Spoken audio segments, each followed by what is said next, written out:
Golden State Warriors fans, how are we feeling? How we doing? Dub Nation, how we doing? I'm C-Train. Welcome to C-Train Station. Welcome back to those subscribers. And thank you so much to those subscribers, those new subscribers as well, and those who interact in the comments. It's a blast. It makes my day to just chat with y'all about sports. So thank you. Let's talk some basketball, shall we? Let's talk some Golden State Warriors basketball. The Warriors beat the Houston Rockets in 7 games. We're going to talk a little bit about that series, right? We're going to wrap that series up, tie a nice bow on it, but then we're going to preview that Minnesota Timberwolves series. The Golden State Warriors now move on to play Ant-Man, Lord Anthony Edwards, and the Minnesota Timberwolves. This is going to be a really good matchup. I predict some really good basketball will be played in this series. Let's break down that Houston Game 7, though, right, for the Warriors. When it mattered the most, when everything was on the line, when the fate of the modern world was at line, and society, everything. Steph Curry, Draymond Green, Jimmy Butler, and Buddy Hield got the job done. TCB taking care of business. And dare I say, Buddy Hield led the way. Wow. I think that if we do break it down, though, I think that Buddy used that spacing. He finally utilized that spacing just to perfection. And he just started to hit some shots, right? Just started to just catch and shoot. Catch and shoot. Buddy Hield, shooting masterclass. Speaking of Buddy, and so as long as the guys, Steph, Draymond, Jimmy Butler, as long as they don't mind him starting, which I believe sort of like in the background that Steph, Draymond, and Jimmy are advocating for Buddy Hield to start. And look, if that's what's going on, I absolutely love it. I have no problem with that, and I'll take the bad that Buddy Hield has to offer with the good, because I think that the good is so unique. His ability, the fact that he's such a great three-point shooter, it's so good that, look, Warriors fans, the Warriors we're in the Elite Eight, right? There's only 8 teams left. Buddy Hield goes on a heater for the next month, and the Warriors could win the championship. Absolutely. But absolutely. So if Steph, Draymond, then I am all for Buddy starting. And here's the key with Buddy Hield. This is why I like Buddy Hield, is because he is bought in. He is bought into the Warriors' play, and for however much his style doesn't and may not mesh perfectly with the Warriors' style of play, Buddy Hield has adapted and bought in, and he's bought in, and you can see it on the defensive side of the ball. Buddy Hield has become adequate on the defensive side of the ball.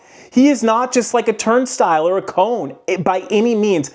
And I'm expecting him to keep that up, and he has to do that, especially when he's in individual matchups he's going to be up against long and really athletic guys like Jaden McDaniels and like freaking Anthony Edwards, right? So keep it up, Buddy. And I hope, for my money, right, I think that Buddy Hield should start next game, and they should continue to feed him. Could see if the Warriors could somehow sort of sneak a game 1 or just any away victory in the first few games against the T-Wolves, I think that they're going to be in good shape. But we're still reviewing that Houston game, right? I think that the one thing the Warriors have to understand what they have when they have Buddy Hield. One of the greatest three-point shooters, absolutely, in the league, right? He leads the league in made three. He's really good at making three-point shots. But he's a little bit susceptible, not the greatest passer, not the greatest dribbler of the ball, and a little bit susceptible defensively. But look, if the Warriors understand that and they absorb that, they will be able to move on with greater knowledge. And this is what I mean. If Buddy Hield is on the floor, you probably can't have Jonathan Kuminga. And honestly, you probably can't have Guy Santos on the floor either. Why? That's too many players that could create turnovers on offense. It's too many players who are who you could rush and who will turn over the ball. Kuminga had a few turnovers, I think, last game, right? But what I'm saying is you can only have one player like that on the floor at one time. You want to have none. You want to have two-way players, like players, right? Great at defense, great at offense. So you want to have the perfect player.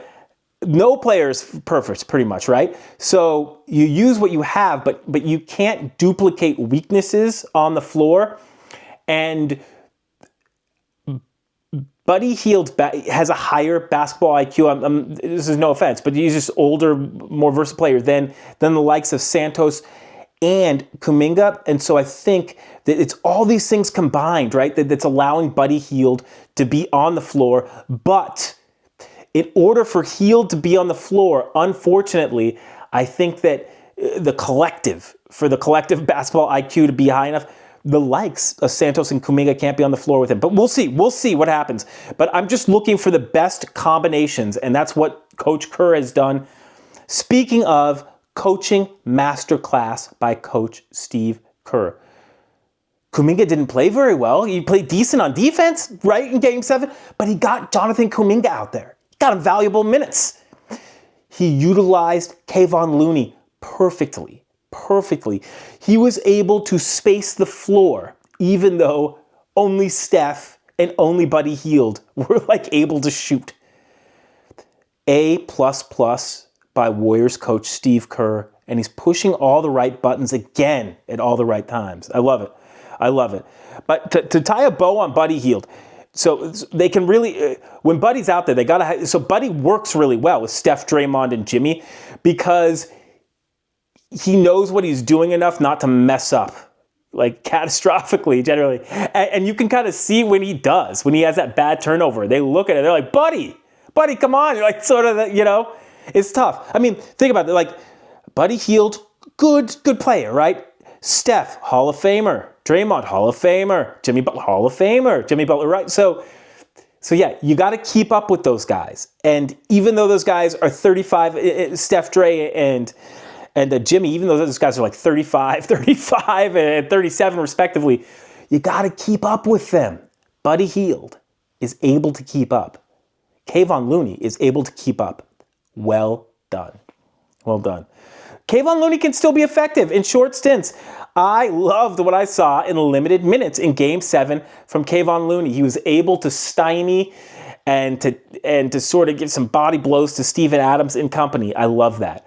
I would love on vet minimums for Looney and GP2 to come back next season. However, they would literally they would not be rotation players.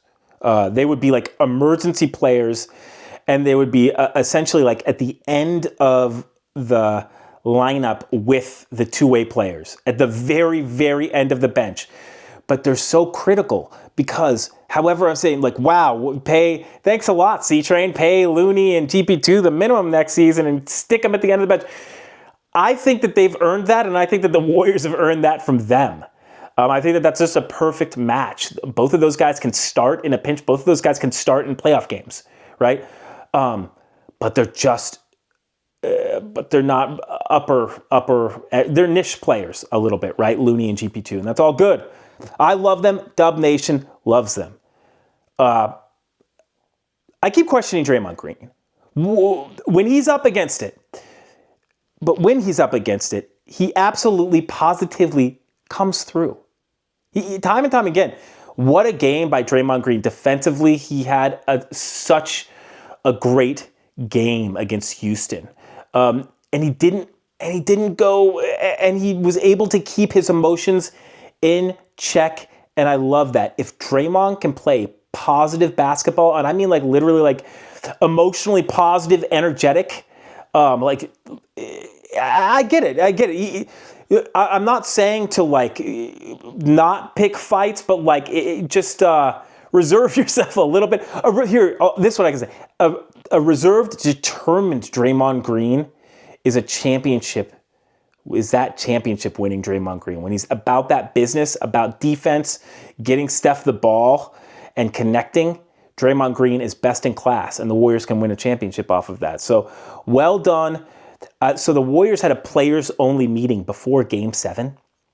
after Game 6, after their home loss, a bad one to the Rockets. And I love and Draymond Green, I guess, said that something to the likes of like that he's going to try to keep it level-headed. And he did in Game 7. He kept it, sure, he picked up a technical, but he kept it level-headed. He was determined and he was about basketball. If Draymond Green is about basketball and not about the other stuff, the Warriors will win. I'm going to say that 2 more times because it's so important. Draymond Green is about basketball, the Warriors win. If Draymond Green is only about basketball, it is only about the sport of basketball, the game, the spherical, the legend, the planet Earth shaped orb, right? It has so much energy and those goals to put it in and to stop it. Look, the Warriors are best in class and they can't be beat. It's when he gets off of his game, when he stops worrying about basketball and worries about every freaking thing else. Sometimes that can fire him up, but when he sticks to his game, he's just so good. He's the best. He's best in class. As to tie a bow on the Houston series, good series, by the way. Hard-fought series. Steph said the same about Houston's defense, for example, but I think that that series validated the Jimmy Butler move. And what a move it was. Look at that. The Warriors were like not the best team. They were like more like a lottery level team when they acquired Jimmy Butler. And now they are in the Elite 8. They are in the Final 8. That validates this trade. And honestly, after just one trade that they made, I want them to make 2. I want them to get Cam Johnson as well, right? To trade Kuminga and picks. I want them to do something like that. It's fine. It validates it. It validates the trade. And it's borderline miraculous that the Warriors were able to do so well off of just one trade. All power to Jimmy Butler, right? Good grief. What a player. What a player. Championship worthy, for sure. Championship caliber player. No doubt. Moving forward, though, let's talk about the Wolves. Who steps up? Who is going to join Steph, Draymond, and Jimmy Butler against the Wolves? I think that we can all just... Steph, Jimmy, and Draymond are going to give whatever they can, and they're in the top-level players. Look, I think that the turnovers may start to come if they get fatigued and all that good, and they may start to miss shots.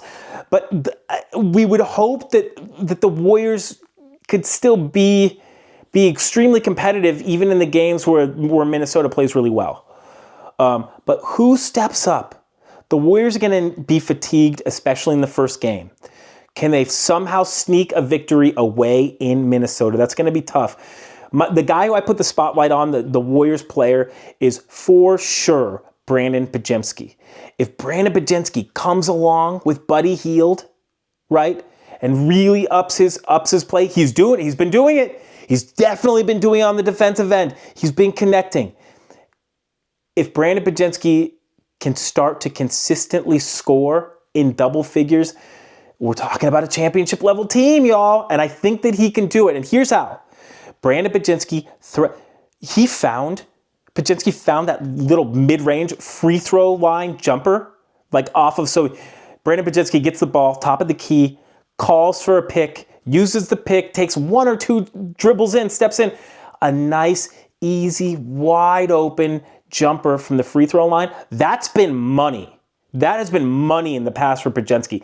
And I really think he can use that. I really think specifically the mid-range jumper, specifically in the pick and roll game against Rudy Gobert. This is going to be a great series, y'all. This is going to be a great one. So I think that Pods can be that guy. He's got to stick with the athletic guards, with the length. With guys like guys like Ant-Man, but man, I think he can do it. But he can't get finessed by the likes of Dante DiVincenzo and Mike Conley, who are 2 players who are sort of Naz Reid's always your wild card for Minnesota, right? But gosh, if Conley, you can't let Conley do anything near. He's not the player at all. Conley's like 37, 38 years old, right? But you can't have a Conley pulling anything near even shades of what Fred VanVleet did or anything like that, right? He hasn't been like that. He's not going to do that, probably. Knock on wood, right? But like the Warriors have to mitigate the role players of the T-Wolves, and sort of I think that they need to force Ant-Man to sort of try and take over. And I think that the Warriors can sort of wear Ant-Man out in just sort of like a battle of attrition.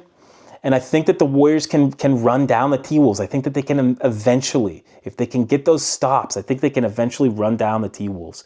So, but this series, and I'm just going to do it we'll just do a small little preview. I think it's all about defense. The T-Wolves have a devastating drive and dish game.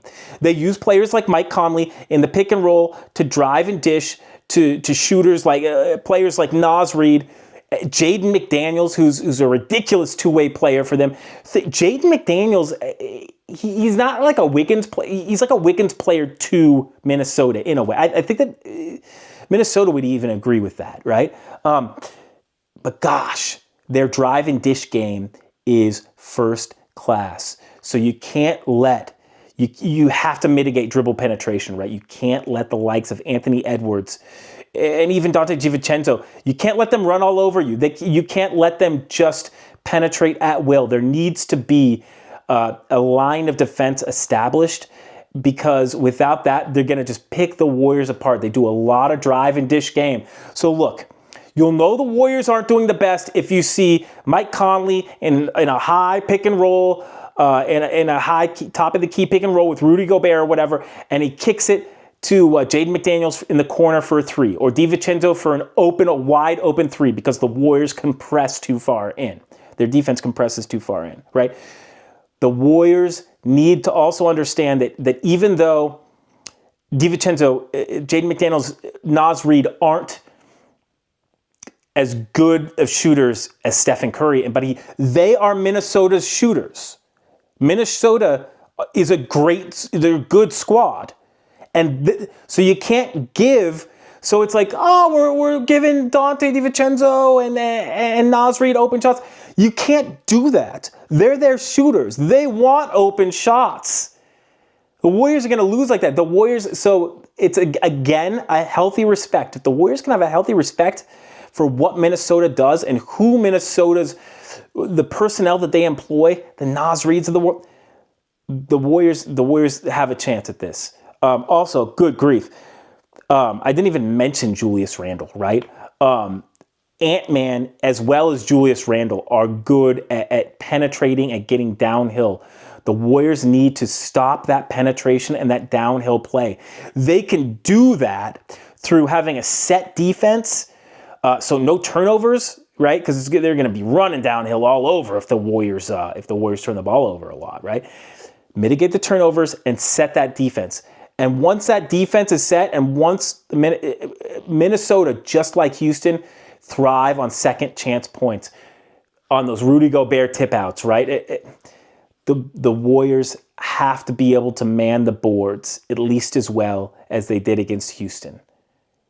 Because I'll say this, if Minnesota gets second chances, Minnesota will make the Warriors pay a lot more than the Houston Rockets did. So, I think that the Warriors are in good position somehow, right? I said that they weren't necessarily. I said that it was going to be very difficult for the Warriors to do anything else if they couldn't get past Houston in like 5 games. And I still put that. That's still my sort of prediction. But if the Warriors can force Randle and McDaniels into positions where they have to create off the dribble with the shot clock winding down, that type of stuff. If you see the shot clock winding down and Julius Randle has the ball, the Warriors are in a good position. Those are good. That's Warriors trending on winning. If you see Ant-Man dribble penetrating, kicking out to a wide open Naz Reid, Warriors are going to be in trouble. What is my series prediction? It's going to be a tough one. I think this is going to be tough. I want to say Warriors in 6. I actually think that the Warriors are the better team. I just don't think that they're the healthier team, and they're the older team, which is negative in this sort of.